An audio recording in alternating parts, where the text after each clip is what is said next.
Today I want to explain about my project. So first coming to introduction. So I work on the implementation of neural network model for the time series data forecasting in this project. The project involved a few steps, including gathering and pre-processing data, creating a basic RNN model, and then redesigning the model with LSTM layers to enhance performance. So coming to part one, the part one tells about time series data. So 4-year-old household electric power consumption of a single household in France is included in the time series dataset known as electricity demand dataset. Uh, it has 2075259 observations and 9 variables are contained in 6 single text file format. That makes us the dataset. The dataset was recorded at 1 minute interval between December 2006 and November 2010 at a domestic residence in France. So every observation is equivalent to 1 minute of recording, and the dataset was gathered in via Zigbee wireless network.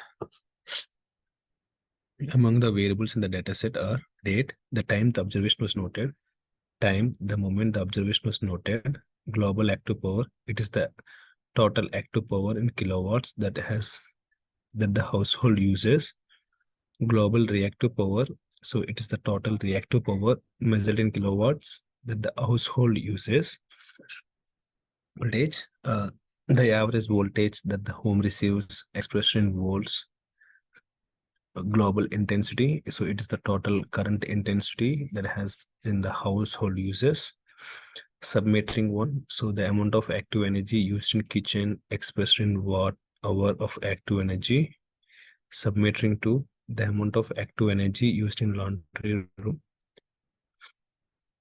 submetering submetering three, so the amount of active energy used by an air conditioner and an electric water heater.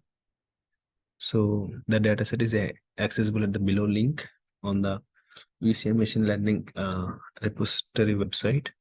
So it's a single text file containing the dataset available to download from the website. So the dataset has a 4-year time series span from December 2006 to November 2010. The dataset consists of 2075259 data points. So each observation is represented on a new line in the dataset tab, separate format, with a tab separating each variable. So time and date of observation are listed in the first 2 columns of the dataset, and the different measurements of electric power consumption are listed in the remaining columns.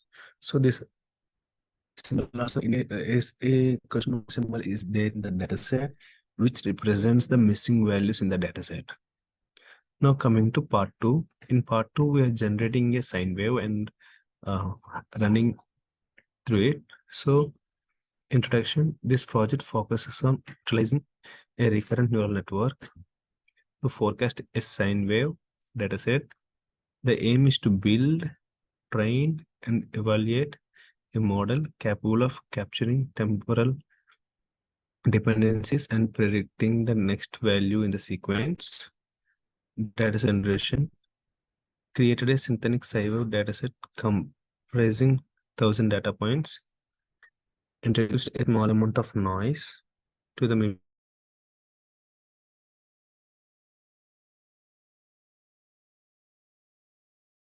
mimic data. Corresponding target values were defined for each sequence requirements of the Keras model. Neural network architecture. So it isn't very simple and effective neural network architecture. We have used a RNN layer which has a 15 neurons, and activation function is linear unit, and dense layer. So it's a currently single neuron for regression, and we have used activation for linear and model compilation. So we choose the mean square error as the loss function to minimize the difference between predicted and actual values. Adam optimizer was employed for the efficient model training. So in the train the model with 10 networks with a batch size of 32. monitor the training process to ensure convergence and avoid overfitting. So model evaluation.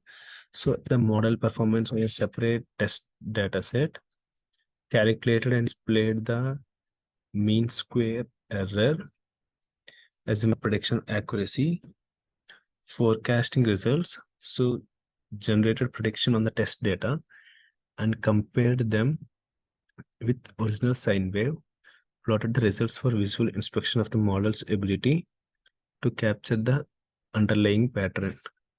So the layers in this the neural network, it has consists of two layers: simple RNN layer and dense layer. The presence of recurrent layers allow the model to capture sequential dependencies in the data. So the design model showcased promising results in the forecasting sine wave. Uh, so the choice of hyperparameters such as number of neurons, activation functions was informed by experimentation and can be further fine-tuned. So this is the architecture of the neural network. We have the input layer and then simple RNN and then dense layer. It is output. So we can go through the coding of this.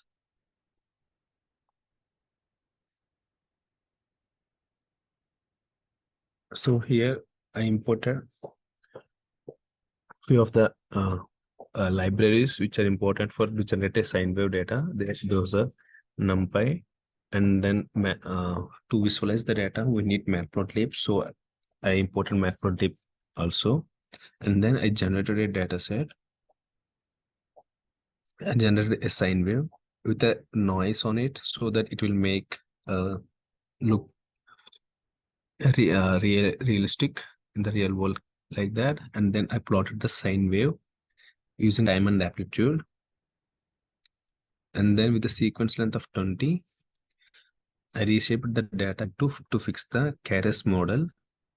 And then I imported sequential simple RNN dense libraries to build the RNN model. So here we're using model equal to sequential and model.add simple RNN with input size of 50 neurons, sequence length 20, and one activation function ReLU. We're adding uh, uh, we're adding the simple RNN layer, and then we're adding another layer dense, which is activation function is linear, and then we're compiling the model with loss, mean square error, and optimizer Adam, and then we're training the model.fit with 10 epochs, batch size of 32,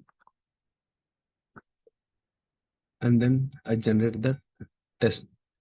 They generate the test data, so which is used to predict the model, and then I evaluate the model based on the model.evaluate on test to Excel test by like test data, and I got the prediction of loss of 0.141, and I generated the predicted predictions plot based on the test data, and then I plotted both, comparing for both the mean original sine wave and the forecasting sine wave with RNN. Then we got good, mostly the same, like we have it occurs same. Mostly the prediction becomes as the original data. Now going to part 3.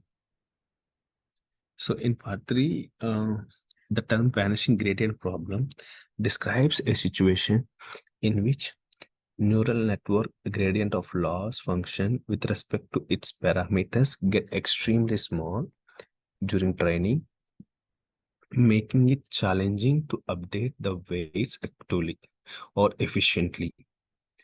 This can happen in recurrent neural networks like simple RNN because the gradient propagates through time through the recurrent connections, growing or contracting exponentially as it goes further back in time. The network becomes resistant to additional learnings, when the gradient gets extremely small, the model's performance may get worst. The explosive gradient problem, on the other hand, rises when the gradient grows significantly during training, leading to extremely large magnitude updates for the weights. A push solution may diverge or the model may not converge as a result, causing instability in the training process.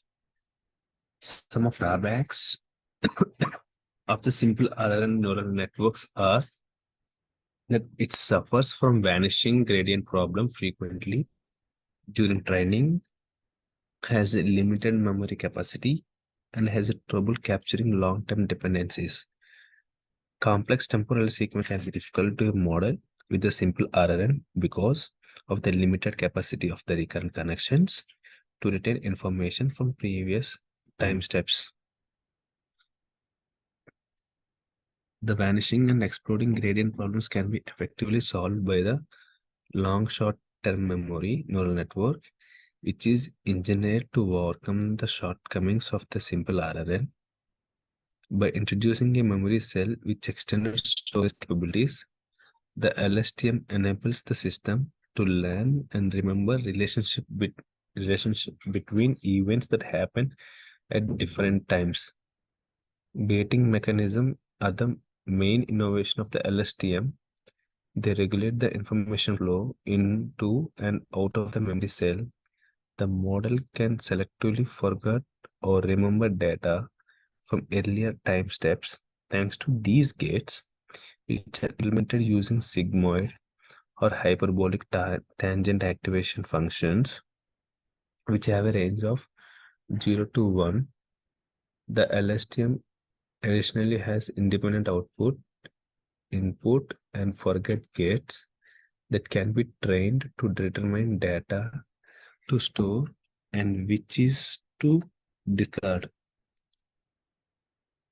The LSTM can prevent the vanishing gradient issue by enabling the model to selectively regulate the information flow through the gates, preserving the gradient flow over time, even over numerous time steps. Additionally, by preventing the weights from updating with extremely large magnitudes, the gating mechanism can help mitigate the problem of the exploding gradient. Because of this, the LSTM has been demonstrated to outperform simple RNN on a number of tasks and can offer strong solutions for modeling complicated sequences. In this case, the sigmoid activation functions represent the gates, and the horizontal line across the top represents the memory cell. The amount of information that is input to the memory cell, the amount of information that is forgotten, the amount of information that is output from this memory cell are all determined by the input gate, forgot gate, and the output gate respectively. So the horizontal line, which represents the cell state, passes directly through the LSTM, enabling data to move from one step to the next. So this is the diagram for the illustrates the architecture of an LSTM cell. Now coming to part 4. In part 4, it consists of the LSTM model consists of following layers. Input layer, it accepts input sequence with the shape of 5,1. And LSTM layer 1, which has 64 units with a dropout and recurrent dropout returning sequences. Dropout 1 layer, it reduces overfitting. And another LSTM layer 2, 64 units with a dropout and recurrent dropout. And then dropout layer 2, it further reduces overfitting. And dense layer 1, 8 units with ReLU activation. And then we have dropout layer 3. It additionally dropout from regularization. Dense layer 2, it has 1 unit with linear activation for regression. So the model training. So the training model has been trained for 5 epochs with using mean square error as the loss function and root mean square error as evolution metric. So model checkpoint was employed to save the best model based on the validation loss. For training, we have used 300K data points. For validation, we have used 100K data points. For test, we have used 20K data points. Training results. After training, the model achieved a relatively low training loss in RMSE. The training and validation loss curve indicates the model did not exhibit overfitting. So prediction evaluations, like predictions were made on the test data set and the test results are visualized. The model's prediction closely followed the actual temperature values as seen in the plotted graphs. Additionally, the mean square error in the test set was calculated for quantitative assessment. So the results are we got the test losses MSC is equal to 10.0221 and RMC is 3.16458. Let's see the coding for this.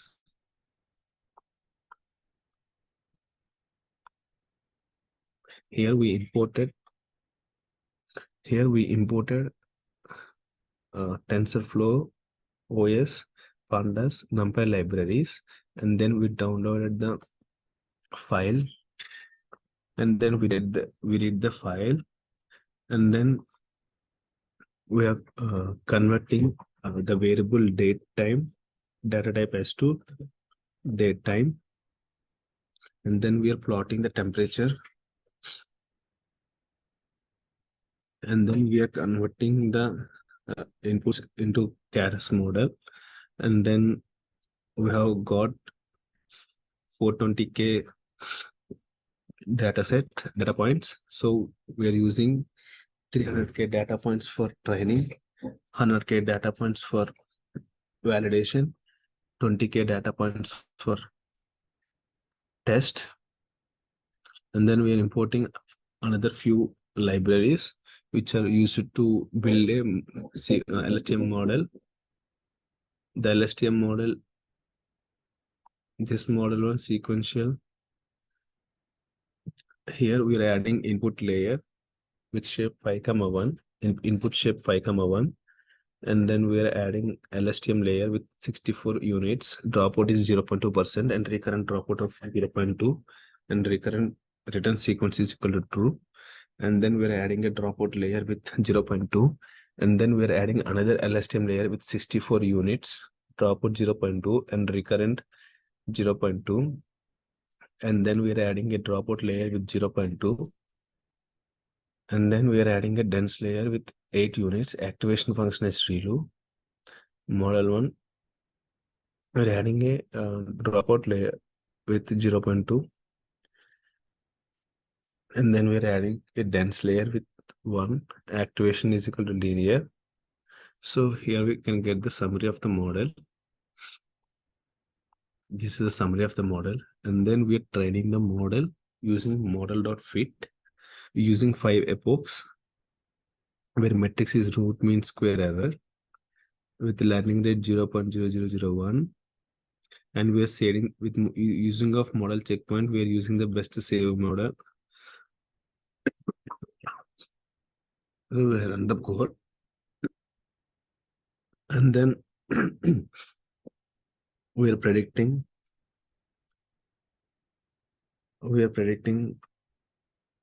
predictions. What are the predictions value you're getting, and then what are the actual values they are, and then you are plotting that. Since you see here, there is a huge difference between training and actual predictions,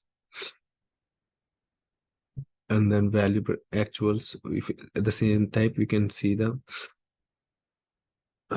for the value predictions and actuals. At the same time, you can see for the test predictions and test. At last, we draw the plot prediction for predictions and actual values.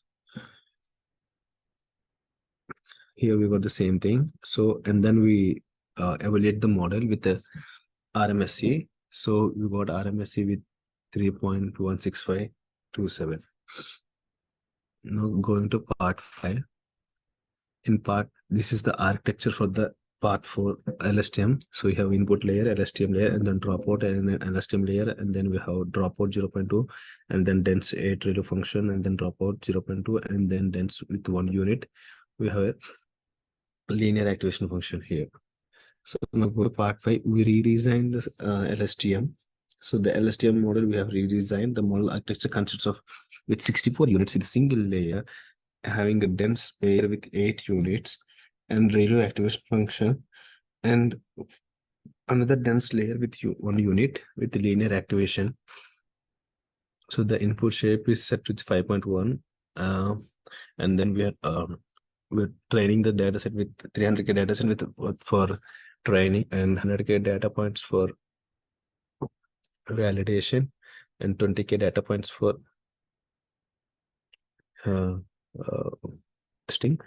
And then we are using MSC as a choose as loss function and RMSC as here for evaluation metric. And we have the model stand for 5 epochs with the model checkpoint to save the best model. And we got the results like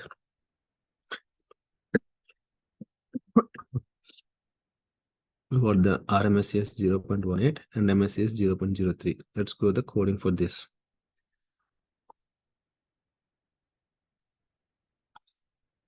So as previously we saw, we have imported all the necessary libraries, and then we downloaded the file from the Google using Google API, and then we converted the date time variable data type to date time, and then we plot the temperature, and then here we train the things.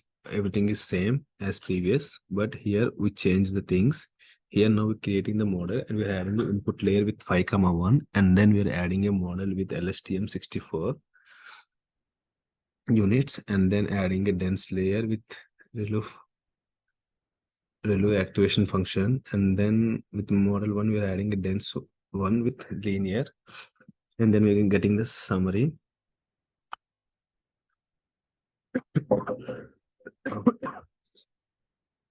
You're training the model using model.fit with epochs 5, metric as a root mean square error with 0.01 learning rate. So, and then we are predicting the test results. We are predicting the results, and you're plotting the results. These are the train predictions. Similarly, we have done the value predictions and then test predictions. And then at last, we have predicted what are the values we got and what are the actual values and what are the predictions. So here we can see it really came similar to that, the waves, whatever it is. So if you see here, the loss is 0.03 and the RMS is 0.184, which is we can see this model is best model than the previous one. So here explains the part 6. This is the architecture diagram for the part 5. Like we have the input layer and then LSTM with 64 units, and then dense layer with 8 units prelude, and then dense layer with 1 with linear. So in part 6, we have to compare the two models. When comparing the two models, I came to know that part 5, the model which we created, the redesign, is giving the best results when compared to part 5. And how we can tell this, because of we have chosen RMSE as the evaluation metric. If the RMSE is low, then the model is best. So overall, the redesign of LSTM neural network in part 5 resulted in significant improvement performance, like indicating the importance of carefully choosing the architecture hyperparameters of the network. So basically, we came to know that is if you have if you're adding a dropout layers and if you're adding more things to your model, basically the evaluation should the model should has to perform good. But in this case here, it is not did like that. We remove those dropout layers and everything, and then the things were the model increases. So I came to know that. So choosing of parameters or hyperparameters of the building a network, it's totally depends upon the type of data set we are using and the type of the thing we're validating, and we need to consider these things. So in conclusion, I want to say that overall, this project provided me an opportunity to gain experience with neural networks models for the time series data forecasting. The results show that the importance of carefully choosing the architecture and hyperparameters of the network while building the LSTM model. Yeah, thank you.